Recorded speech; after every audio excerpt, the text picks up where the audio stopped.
భగవన్నామస్మరణను మించినటువంటి రక్షణ సాధనమే లేదండి. నిరంతరం మనస్సులో నమశివాయ నమశివాయ నమశివాయ అనే పంచాక్షర మంత్రం నడుస్తూ ఉండాలి. దీనికి ఎవరో గురువు గారు ఉపదేశం చేయాలి, చంద్రగ్రహణం రావాలి, సూర్యగ్రహణం రావాలి, ఈ చేదస్తాలన్నీ పక్కనట్టండి. మనస్సును మించినటువంటి తీర్థం లేదు, శరీరాన్ని మించినటువంటి క్షేత్రం లేదు, అంతరాత్మను మించినటువంటి గురువు లేడు, జీవితాన్ని మించిన గ్రంథం లేదు. అందరికీ ఇదే ఉపదేశం అనుకోండి. హాయిగా నమశివాయ నమశివాయ నమశివాయ. రాత్రి పడుకున్నా సరే నిద్ర పట్టకపోతే నమశివాయ, లేచి మొహం కడుక్కుంటూ ఉంటే నమశివాయ, అన్నం తింటుంటే నమశివాయ, ఎవరన్నా కనపడితే పలకరింపు కూడా నమశివాయ, మీరు ఫోన్ ఎత్తి మాట్లాడవలసి వస్తే నమశివాయ. ఇంత ఇదిగా భగవన్నామాన్ని మనం సొంతం చేసుకుంటే అన్ని రకాల పాపాలు కాదు, సకల కర్మలు నశించిపోతాయి. అన్ని కర్మఫలాలు పోయి జ్ఞానం పొంది మోక్షం పొందుతాం, ఎప్పుడూ ఆనందంగా ఉంటాం. భగవన్నామస్మరణ అంత గొప్పది. అలా చేస్తేనే శివుడు కాపాడుతాడు. గమనించండి, ఇలా ఊరికే దండం పెట్టేగానే ఏం కాపాడాను? అలా అయితే అందరినీ కాపాడాలిగా. మనం చెయ్యాలి, ప్రార్థన చేయాలి ఖచ్చితంగా. అది ఆర్తితో జరగాలి, కన్నీళ్లు రావాలి ఖచ్చితంగా. ఆ కన్నీళ్లతోనే భగవంతుడి పాదాలు గడగాలి. అందుకే రోజు ఇళ్లల్లో కూడా కులభేదం లేకుండా, స్త్రీ పురుష భేదం లేకుండా అందరూ దేవతార్చన చెయ్యండి. బ్రాహ్మణులు చేసే దేవతార్చన వేరు, వారికి వంశపరంపరగా ఏదో వస్తుంది, వారి పద్ధతిలో వారు చేస్తారు. వారి బాధ్యతలు వారిని చేయనివ్వండి. వారిలాగా చేద్దామని అనుకరించకండి, అది ప్రమాదం, అది అనవసరమైన విషయం. అది వారికి చాలా ఇబ్బందులు కూడా ఉన్నాయి ఇది చేయడంలో. ఓసారి చేయొచ్చు, ఓసారి చేయకూడదు, ఓ చోట చేయొచ్చు, ఓ చోట చేయకు, 100 ఇబ్బందులు ఉన్నాయి. మా పాటలు మేము పడుతున్నాం, మీకు అందరికీ ఎందుకు గొడవ? అందుకని అనుకరణ వద్దండి. అందరూ చేయవలసిన దేవతార్చన ఏమిటి అంటే, ఎవ్వరికి ఇందులో కులభేదం లేదు, స్త్రీ పురుష భేదం లేదు. చేస్తే చిన్నపిల్లలు కూడా చేయొచ్చు. ఎలాగా? నిద్ర లేవగానే మొహం కడుక్కోగానే కాఫీ తాగే దుర్వ్యసనం మానుకోవాలండి. ముందు చాలా కష్టమే, కానీ నా మాట నేను చెబుతాను. లేవగానే ముందు కాఫీ పారబోయకూడదండి లోపల, ఏదో కుడితిగోలుల్లో కుడితిపోసినట్టు. మొహం కడుక్కోగానే చేయవలసిన పని స్నానం చేయాలి. వెంటనే 6 గంటల లోపు స్నానం అయిపోవాలండి ఖచ్చితంగా. 6 గంటల లోపు చేసిన స్నానాన్ని దేవతా స్నానం అంట.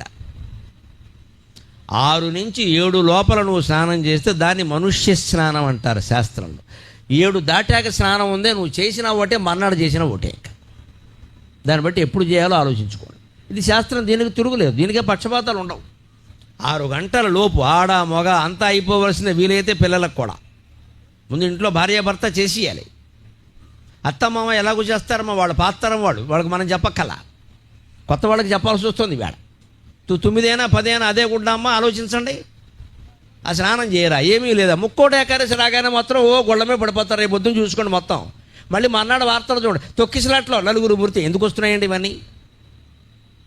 ఎందుకు అంతా? ఇది చేయవలసిన పని, రోజు చేయవలసింది మనం చేయమండి. ముక్కోటి ఏకాదశి రాగానే మొత్తం అందరు రికమెండేషన్, మొత్తం వెళ్ళి గుళ్ళో పడిపోవడం. ఇంకా పూజారి గారికి కాదు, దేవుడికి కూడా విశ్రాంతి లేదు. ఒక్క పండగ నాడు గుళ్ళోకి వెడితే ఏదో అయిపోతుంది అనుకోవడమే తప్ప రోజు ఏం చేయాలో మనం ఆలోచించమండి. 6 గంటల లోపు స్నానం ముగిసిపోవాలి. 6 గంటల నుంచి 7 గంటల్లోగా వీలైతే గంట, లేకపోతే అరగంట, కనీసం పావు గంట. ఎన్ని రకాల రాజకీయాల కోసం, గొడవల కోసం, ఏదో చికాకుల కోసం, వాట్సాప్ల కోసం, ఫేస్బుక్ల కోసం, దిక్కుమాలిన వ్యవహారాల కోసం గంటలు కేటాయిస్తున్నామండి. భగవంతుడి కోసం అరగంట కేటాయించలేమా? ఆ స్నానం చేసిన తర్వాత ఏమీ తినకుండా ప్రాణం ఏం పోదండి. ఈలోపు పూజా మందిరంలోకి వెళ్ళిపోయి శివుడికి అభిషేకం చేస్తావా, ఓ పువ్వు పెట్టి దండం పెడతావా, ఏమీ చేయకపోతే ఇలాంటి దీపం ఒకటి పెట్టి ఒక నమస్కారం చేస్తావా, ఏదో ఒకటి చెయ్యాలమ్మా. ఆడ మగ అందరూ కూడా. ఆడాళ్ళు దీపం పెట్టగానే మగాళ్ళు అక్కడికి వెళ్ళి నమస్కారం చేసుకుంటే వాళ్ళు దీపం పెట్టినట్టే. భార్యాభర్త ఇద్దరూ ఉదయం 6:30 సమయంలో ఒక్క దీపం ఇలాంటిది దేవుడు ముందు వెలిగించి, దీపం జ్యోతి పరం బ్రహ్మ దీపం సర్వతమోపహం దీపేన సాధ్యతే సర్వం సంధ్యాదీప నమోస్తుతే సాధ్యం త్రివర్త సంయుక్తం వన్యనా యోజితం ప్రియం గృహాణమంగళం దీపం త్రైలోక్య తిమిరాపకం అని ఒక్క మాట అనగలిగితే ఆ దీపం ఒక్కటి చాలదంటే మన జీవితాలను ఉద్ధరించడానికి. ఈ పని చేస్తున్నాము మనం. 9 వరకు నిద్ర లేవకపోతే ఇంట్లో శుభాలు జరగమంటే ఎలా జరుగుతాయండి? అంటే 6 గంటల లోపు స్నానం అయిపోవాలంటే 5ంటికి లేవాలి ఖచ్చితంగా. అలా లేచి స్నానం చేసేసి అక్కడ శివుడి దగ్గర కూర్చున్నాక ఎలా ఉండాలి? అభిషేకం చేయి, ఓ పూజ చేయి, ఏదో ఒకటి పెట్టు. ఓ ఉద్దర నీళ్లు పోయిలేవా శివలింగం మీద? దీనికి మట్టి లింగమా, బంగారు లింగమా, వెండి ఈ చేదస్తమే నేను తరచుగా ఏదో ఒక లింగం పెట్టక్కడ ముందు. మేము ముట్టుకోవచ్చా ముట్టుకోకూడదా? భగవంతుడిని ముట్టుకోకూడని వాడు ప్రపంచంలో ఎవడూ లేడు, భగవంతుడు ముట్టుకోని వాడు కూడా ప్రపంచంలో ఎవడూ లేడు. ఈ శంకలు దయచేసి వదిలిపెట్టండి. మేము ఆడాళ్ళమండి, మేము ఆ కులమండి, ఈ కులమండి, మేము దేవుణ్ణి శివలింగాన్ని హాయిగా ముట్టుకోవచ్చామా? ఏమి ఇబ్బంది లేదు. మీ ఇంట్లో, దేవాలయంలో కాదు. దేవాలయంలో నన్ను అడిగితే భగవంతుడిని ముట్టుకునే అధికారం కేవలం అర్చకుడికే ఉంటుంది, మన ఎవ్వరికీ ఉండదు. మనం గర్భగుడిలోకి వెళ్ళకూడదు. దేవాలయం అంతే, దాని పద్ధతి వేరు, అది సామాజికం. అక్కడికి వెళ్ళి మనమంతా శివుడిని ముద్దెట్టుకోకూడదు. అక్కడ గర్భగుడి యువతలే ఉండాలి, అర్చకుడు రమ్మంటేనే వెళ్ళాలి, అది కూడా తప్పనిసరి అయితేనే, లేకపోతే వెళ్ళకూడదు, యువతలే ఉండాలి. మన ఇంట్లో వేరండి, మట్టితో శుభ్రం కాల్పిస్తే కుండతో శివలింగం వస్తుంది, రాగితో వస్తుంది, వెండితో వస్తుంది, ఓపుకుంటే బంగారం కూడా పెట్టుకోవచ్చు. దాని మీద ఒక్క ఉద్ధరణ నీళ్లు పోయలేమండి. కాస్త కింద పెట్టిన పానవట్టం లాంటి పళ్ళె ఉంటుంది, అది కాస్త నిండిన తర్వాత ఒక్క ఉద్ధరణ నీళ్లు మన చేతుల్లోకి తీసుకుని శివపాదర్చన పావనోదకము సంసేవింపకుండంగా నేనెవరేదిచ్చిన ముట్టనే దినము, శివపాదర్చన పావనోదకము సంసేవింపకుండంగా నేనెవరేదిచ్చిన ముట్టనే దినము, నన్నీ లోకమే రీతిగా అవమానించిన గౌరవించిన తదాఖ్యానంబులెల్లన్ ధృతిన్ శివపాదముల నర్పణ నంబొనరుతున్ శ్రీకంఠుడే సర్వమున్. నా తండ్రి నాకు చేసిన ఉపదేశం ప్రకారం, నా తల్లి నాకు చేసిన ఉపదేశం ప్రకారం 97 సంవత్సరంలో భీష్మ ఏకాదశి నాడు నేను నా ఇంట్లో శివపాదార్చన మొదలుపెట్టాను.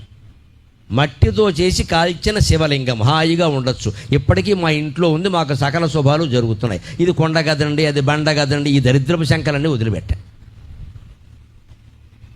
కాశీ నుంచి తెచ్చినంత మాత్రాన ఒరిగేది లేదు, కొండతో పెట్టినంత మాత్రాన పోయేది లేదమ్మా. మన భక్తి ప్రధానం.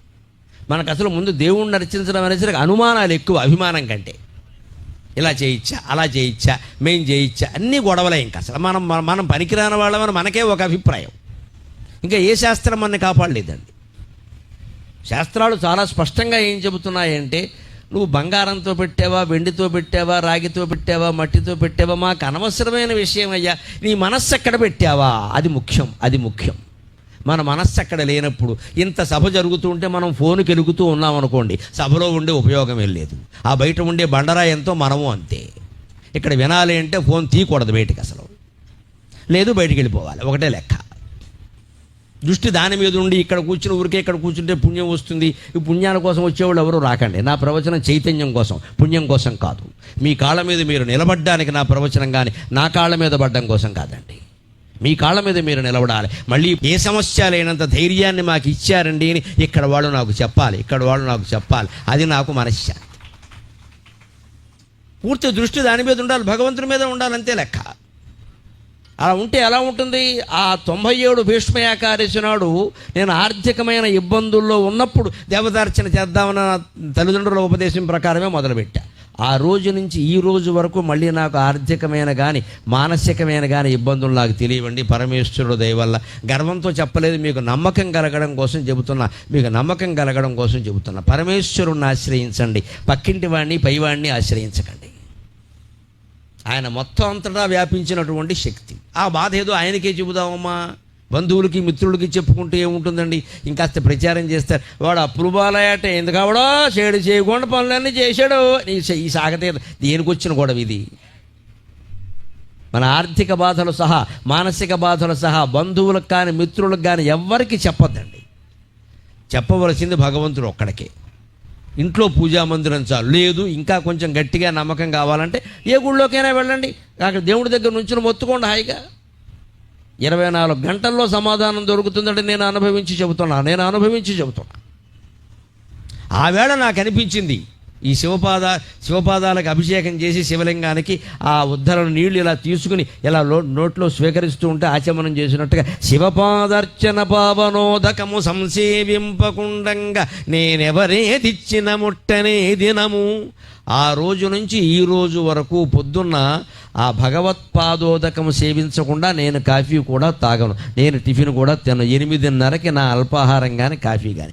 ఈలోపు దేవుడి పూజ వ్యవహారాలు అయిపోవలసిందే. రాత్రి ఎప్పుడో 8:30కి నేను 4 పళ్ళు, అరటిపళ్ళు, ఒక దానిమ్మ పండు తినిపోయి. ఇప్పుడు 2 గంటలు మాట్లాడినా రాత్రి నేను తినేది కేవలం పళ్ళే, ఇంకేం ఉండదండి. 11 ఏళ్ళు ఏంది నేను రాత్రి అన్నం తినడం, ఫలహారం కూడా మానేసి కేవలం ఫలాహారం.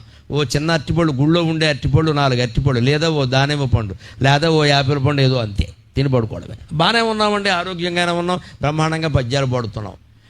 ఆ శక్తి ఎక్కడి నుంచి వచ్చిందంటే ఆరోగ్యాల వల్ల, వ్యాయామాల వల్ల కాదమ్మా, పరమశివుని యొక్క అనుగ్రహం వల్ల మాత్రమే మనం బాగుంటాం జీవితంలో. దైవానుగ్రహం లేకపోతే ఎవరి అనుగ్రహం మన మీద ఉన్నా ఒకటే, ఉపయోగం వెళ్ళ.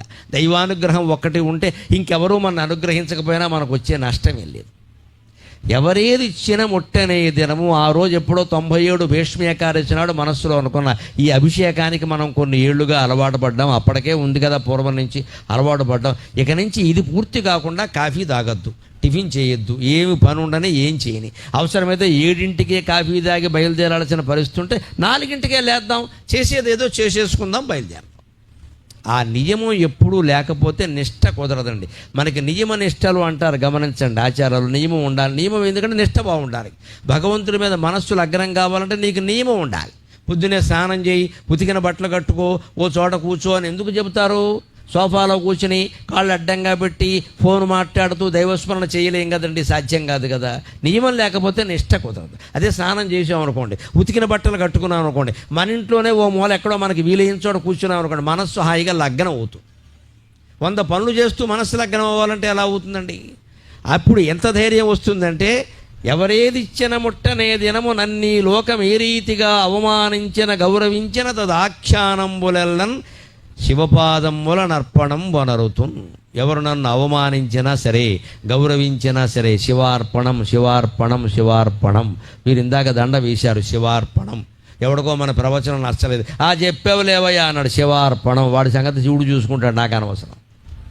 దండ వేసిన సంగతి వాడి సంగతి చూసుకుంటాడు, దండించిన వాడి సంగతి చూసుకుంటాడు. రెండూ మనవి కావు, మన కర్తవ్యం మనం చేస్తున్నాం అంతే లెక్క అనుకుంటే శ్రీకంఠుడే సర్వమున్. ఆ రకంగా భగవంతుణ్ణి సర్వస్వంగా మనం భావించినట్టయితే ఏదైనా సాధించగలుగుతాం.